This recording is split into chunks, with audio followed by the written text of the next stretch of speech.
ரெஸ்டாரண்ட்டோட bill வந்து 9700ங்க. But நாங்கள் பே பண்ணது 5290 தான். கிட்டத்தட்ட 4800 சேவ் பண்ணியிருக்கோம்.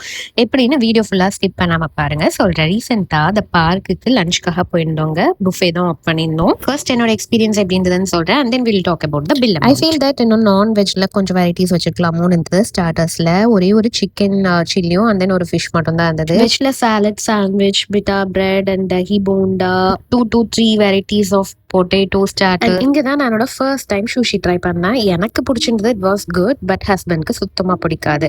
அண்ட் தென் மெயின் கோர்ஸில் பிரியாணி, நூடுல்ஸ், ரைஸ், தால் அந்த மாதிரிலாம் இருந்தது. ஐ ஸ்கிப்ட் இட். ஏன்னா நிறையா ஸ்டார்டர்ஸ்லேயே ஃபில் ஆயிடுச்சு. அண்ட் தென் லைவ் கிச்சனில் பீட்சா, பாஸ்தா, காத்தி ரோல் இதெல்லாம் ஆர்டர் பண்ணியிருந்தேன். ஸ்ட்ரைட்டாக இங்கே நேராக டெசர்ட் தாங்க. டெசர்ட்ல எல்லாமே சாப்பிட்றமோ இல்லையோ எடுத்து வச்சு டேஸ்ட் பார்த்தேன். Coming to our bill amount, நாங்கள் ரீசெண்டாக ரெஸ்டாரண்ட் எங்கே போனாலும் ஜொமேட்டோட டைனிங் டிஸ்கவுண்ட் யூஸ் பண்ணி தான் பே பண்ணுவோம். ஸோ அது மூலமாக நீங்கள் நிறைய சேவ் பண்ணலாம். இதை பற்றி டீட்டெயிலாக